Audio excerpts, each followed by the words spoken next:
Subscribe कीजिए basic ज्ञान को और बेल आइकन को दबाइए ज्ञान से भरी इंटरेस्टिंग वीडियो सबसे पहले देखने के लिए। दोस्तों, आपने बहुत बार टीवी या न्यूज़पेपर में देखा होगा कि आज सेंसेक्स इतने पॉइंट्स ऊपर चला गया या निफ्टी इतने पॉइंट्स नीचे हो गया। तो ये निफ्टी एंड सेंसेक्स है क्या चीज़, क्यों इसे न्यूज़ में दिखाया जाता है, कैसे ये कैलकुलेट होती है, इस टॉपिक को पूरा डिटेल में समझेंगे विद एग्जांपल्स। तो वीडियो को शुरू से लेकर लास्ट तक ज़रूर देखिएगा ताकि कोई भी इंफॉर्मेशन मिस ना हो। सो निफ्टी या सेंसेक्स को समझने से पहले हमें इंडियन स्टॉक एक्सचेंज को समझना पड़ेगा। स्टॉक एक्सचेंज बेसिकली प्लेस होती है जहाँ पे शेयर्स की बाइंग एंड सेलिंग होती है, जिसे हम स्टॉक मार्केट बोलते हैं। और इंडिया में ये दो सबसे बड़े एंड पॉपुलर स्टॉक एक्सचेंजेस हैं, BSE Bombay stock exchange and NSE national stock exchange. BSE establish हुआ था 1875 में एंड ये एशिया का सबसे पुराना स्टॉक एक्सचेंज है। करंटली बीएसई दुनिया का 12th लार्जेस्ट स्टॉक एक्सचेंज है। बीएसई लोकेटेड है दलाल स्ट्रीट, मुंबई, महाराष्ट्र में, एंड इसमें 5500 से ज़्यादा कंपनीज लिस्टेड हैं। वहीं नेशनल स्टॉक एक्सचेंज एस्टैब्लिश हुआ था 1992 में। करंटली एनएसई दुनिया का 10th लार्जेस्ट स्टॉक एक्सचेंज है। ये इंडिया का सबसे पहला स्टॉक एक्सचेंज था जिसमें modern fully automatic screen based electronic trading system provide किया गया था ट्रेडिंग फैसिलिटीज़ को ईजी करने के लिए। एनएसई का हेड ऑफिस भी मुंबई, महाराष्ट्र में ही लोकेटेड है।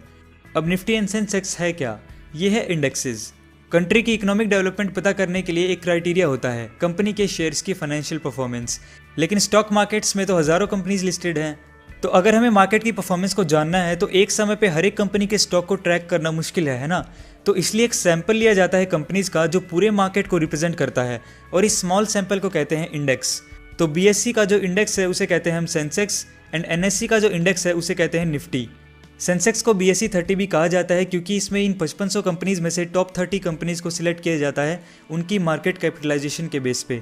कंपनीज जैसे Infosys, ITC, Hero etcetera. For example, मान लो एक मार्केट में सिर्फ दो कंपनीज हैं, X and Y.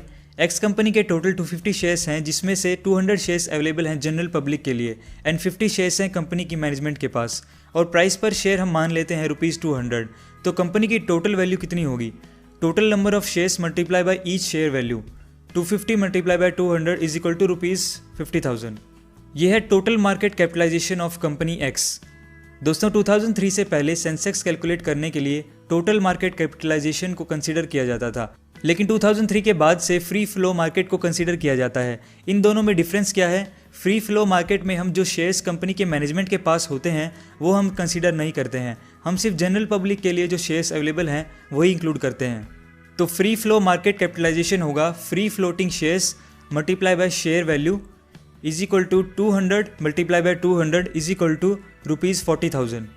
Company Y का फ्री फ्लोटिंग शेयर्स मान लेते हैं 150 and free flow market capitalization ₹60,000। तो एंटायर मार्केट की फ्री फ्लोट कैपिटलाइजेशन हो जाएगी 40,000 plus 60,000 is equal to ₹1 lakh. अब देखते हैं इससे सेंसेक्स कैसे कैलकुलेट होगा। तो इसको कैलकुलेट करने के लिए हमें बेस इंडेक्स लेना पड़ता है। तो सिर्फ एग्जांपल के लिए मान लेते हैं इस मार्केट में हम पिछले 10 साल से सेंसेक्स कैलकुलेट कर रहे हैं, और जब फर्स्ट टाइम इंडेक्स कैलकुलेट किया गया था तब मार्केट वैल्यू थी ₹10,000। अब हमें इस 10,000 को 100 सेंसेक्स पॉइंट के बराबर मान लेना है, इसी को हम बेस इंडेक्स बोलते हैं। जब पहली बार BSE ने इंडेक्स स्टार्ट किया था तब बेस था 100। ये बेस कैलकुलेशन को ईजी करने के लिए रखा गया था। तो जैसे कि हमारे एग्जाम्पल के हिसाब से फ्री फ्लोट मार्केट कैपिटलाइजेशन है 1 लाख। अब 10,000 अगर 100 सेंसेक्स पॉइंट के बराबर है तो आज के हिसाब से 1 लाख होगा 1000 सेंसेक्स पॉइंट के बराबर, राइट। अब मान लो नेक्स्ट डे कंपनी एक्स को अच्छा प्रॉफिट हो गया एंड उसका हर एक शेयर ₹50 से बढ़ गया, तो अब फ्री फ्लो मार्केट कैपिटलाइजेशन होगा 250 multiply by 200 is equal to 50,000 plus 60,000 is equal to 1,10,000। और इस हिसाब से सेंसेक्स इंक्रीज हो जाएगा 100 पॉइंट से और हो जाएगा 1100 पॉइंट्स। तो दोस्तों, ये तो एग्जाम्पल था। सो ऐसे ही कैलकुलेट होता है free flow market capitalization and Sensex, जिसके बेसिस पे उन 30 कंपनीज को सेंसेक्स में इंक्लूड किया जाता है एंड ये companies time to time change होती रहती हैं, एंड ये 30 कंपनीज अलग अलग सेक्टर्स की होती हैं।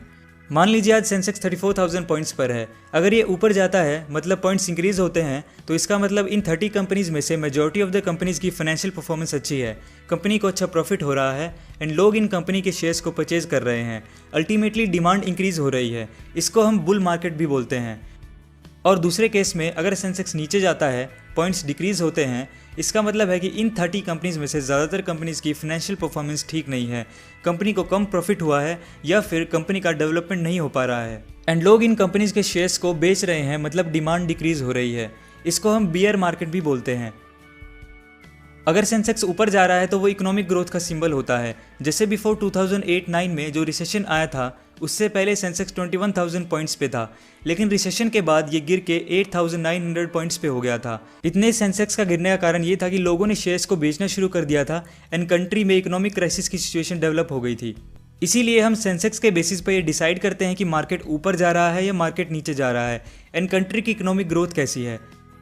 एक और एग्जांपल लेते हैं। आपने कभी नोटिस किया होगा जब भी बजट अनाउंस होता है तब सेंसेक्स में बहुत ज़्यादा फ्लक्चुएशंस आती हैं।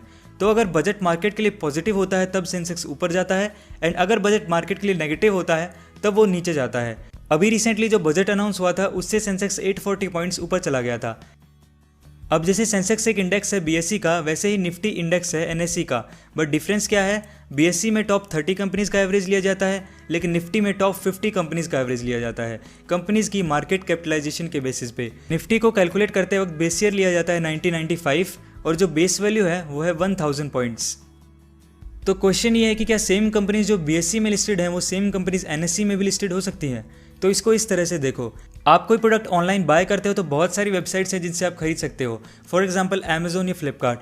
वो प्रोडक्ट दोनों ही वेबसाइट्स पे अवेलेबल होता है और जो आपको वेबसाइट कन्वीनियंट लगती है, जिसमें आपको प्राइस सही मिलती है, वहाँ से आप परचेज कर लेते हो। वैसे ही एक कंपनी एक से ज़्यादा स्टॉक एक्सचेंज में लिस्ट हो सकती है एंड मे बी एक कंपनी का स्टॉक का प्राइस बीएसई एंड एनएसई में डिफरेंट हो, क्योंकि ये टोटली डिपेंड करता है number of buyers and number of sellers पे।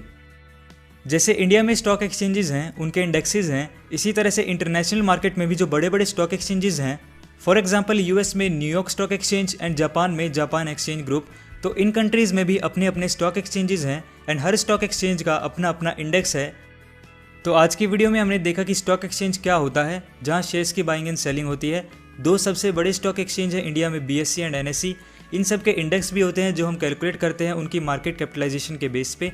बीएसई का इंडेक्स है सेंसेक्स जिसमें 30 कंपनीज लिस्टेड हैं एंड एनएसई का इंडेक्स है निफ्टी जिसमें 50 कंपनीज लिस्टेड हैं। और इंडेक्स कंपनीज एंड कंट्रीज की इकोनॉमिक ग्रोथ को शो करते हैं।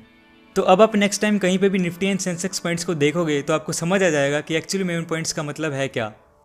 सो दोस्तों, वीडियो पसंद आया तो लाइक एंड शेयर करो यार, एंड नए हो तो इस चैनल को सब्सक्राइब कर लो क्योंकि मैं ऐसी वीडियोज़ आपके लिए लाता रहूँगा। And thanks for watching.